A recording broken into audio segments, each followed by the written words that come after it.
Subscribe to the Monaresclub. Hey, what's good guys? This is James bringing you another video here at the Monaresclub. Today I'm going to be going over my Vegeks deck profile going into set 17 Ultimate Squad. The man has received so many nerfs in the last couple of years since his release, and he's still fighting strong. I think he's one of the best black decks going into the next format, especially with the nerf of Gogeta Xeno. I think he has a lot of good tools working for him. He gets to free play a lot of cards. And he just gets to play Overwhelm Aggression like no one else. So, yeah, without further ado, let's get into the deck profile. So, if you don't know, he has been eroded on the front, so he's not a Burst 5, he's a Burst 3 now. Burst 3, draw 1. He has an alternate Awaken if you have 20 or more in your drop area, or you can Awaken at 4 or less life, and then flip him over. The 20 or more doesn't really come up anymore due to the errata, but, you know, sometimes it does if your opponent's just really not attacking you. It's nice to have the auto awaken. On the back, Vegeks, the unsung fusion hero. He's got a permanent sparking 20. If you would deck out, you can shuffle your drop area back into your deck instead. So this is really nice because it stops you, 1, from decking out from your own bursting, but 2, it means you don't have to worry about Oceanus Floodgate because you can just keep attacking and then just shuffle your deck back together as long as you don't overwhelm too hard on the turn they do it to you. Really, really good. He's also got an activate main once per turn, draw 1, burst 3, and then choose one of your unisons and give it double strike for the turn. So it's like you get a free Champa for your unison, more bursting power, just incredible.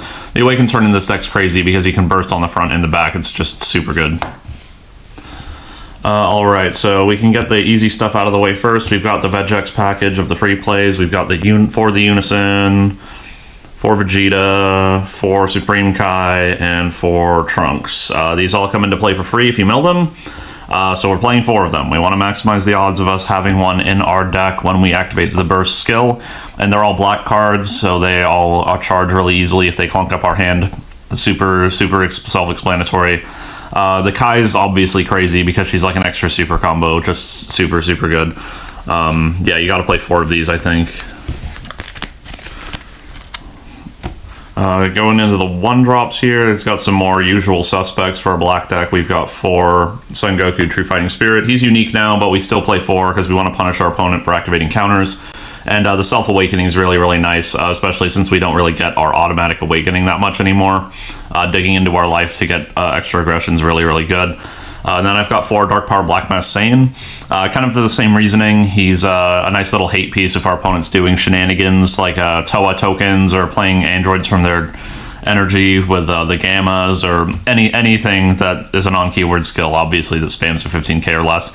And he also self-awakens, so worst case, you can just use him as a dude to, you know, crack into your life a little bit. Just really solid in the upcoming format. And getting to main deck all these hate cards is exceptionally strong, I think.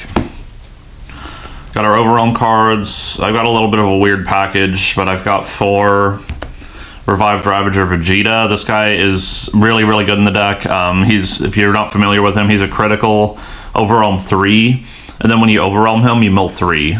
So this makes it so that you can Overwhelm on turn 1, even with the nerfed leader, and it keeps your deck churn going, so you can Overwhelm him and then get to burst an additional 3 to try and get more free plays and extend your plays a little more. And then he has critical, so if you just slap a Champa on him early, you can like double strike crit your opponent down from like 6 to 4 or 5 to 3 really early in the game and deny them a lot of hand advantage to really start pressing their hand, especially combined with like the Goku True Fighting Spirit. Then we've got 3 Son Goku Man on a Mission. This is just Overwhelm 6 double strike critical. This is just the next best Overwhelm card now that they banned Fighting Against Fate. And this is, I think, one of the best cards in the deck, and one of the best arguments for playing this deck now, because this deck can play this card really consistently, and we're playing a lot of other cards that help support this and help make sure we get that double strike crit through, and again, just keep denying our opponent hand advantage. And then to go along with the little hand theme here, we have the Demon God Demigra True Power Unleashed. This is a nice little mid-range pivot card to help us close out the games. We're very rarely winning the game on like turn 2, turn 3. We're generally going to turn 4. So if you drop one of these early on, because our leader is really good at setting it up, especially on the awaken turn, you can just get a bunch of free hand advantage out of the opponent. You know, kill a battle card, draw a card, and then they warp a card every time you attack. It's just an incredible card. It might not seem super aggressive on paper, but in practice it's just been incredible.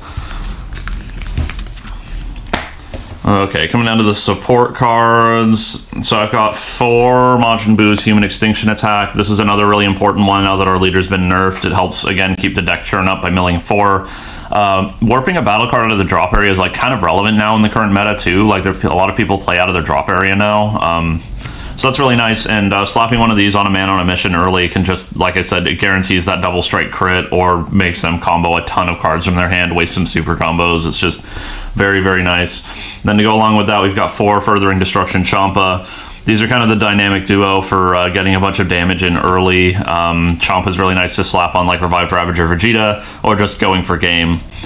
You could maybe just play 3, 4 might be overkill, but you really want to see 2 of these in a game a lot of the time. You want 1 for an early hit and then 1 to help close out the game. Some anti-tech cards here. We've got Super Kamehameha, just an absolutely stupid broken card to stop any floodgate your opponent's playing for the most part, and can play it for free if you got 4 or less life and all black energy, which we always do. 3 copies of Power Burst. This is just the best negate in the deck. We can't play the token negate because our leader doesn't let us play non-black battle cards. But Power Burst is really strong in the deck. You don't always have Sparking anymore, again, because of the nerf to your mill, but in aggressive matchups, you can play it smart and leave up 5 in your drop area after you Overwhelm, or you can just leave up an energy. And then being able to buy back a Supreme Kai of Time with this is just absurdly strong defense, because it's like an extra, you get to Power Burst and draw into a super combo, essentially. Then for our super combos, we've got 4 Vegeta, because he's the best one. He's really good. He's a fusion target, spoiler alert, and then he also can put your Vegeks cards back into your deck to mill into them again later. So it's just the best super combo for the deck, and it's not close. Alright, then we got our secret rares, because we get 2 of them now. Thanks, limited list. So we've got Pan. She's crazy. And then we've got Thwarting. He's crazy. We only get 1 of each, but, you know, we'll play the ones that we can get. Pan is so easy to spam out in this deck as an early beater. It's really, really stupid. I've played her out on turn 1 before, because if your opponent plays a 1-drop, and if your opponent plays a 1-drop, you play a 1-drop, you Overwhelm, and then if you get lucky and you mill a guy off of your Vegeks, that's 4 cards in play, you can just drop her and play. It's incredibly dumb in this deck, and it was also just a great defensive option too, obviously. And Thwarting is Thwarting. There's not a whole lot else to say. But yeah, that's the deck profile, guys. I think he's really well positioned in the next format. My build's probably not perfect. It's just one I've been tinkering around with, especially since the ban list announcement. I think there's a lot of justification for registering this leader again, now that Gogeta Xeno's not in the format, and the format's a little bit lower powered. Just keep free playing, I guess. They took King Piccolo away, but they can't stop the whole free play train from set 10, right?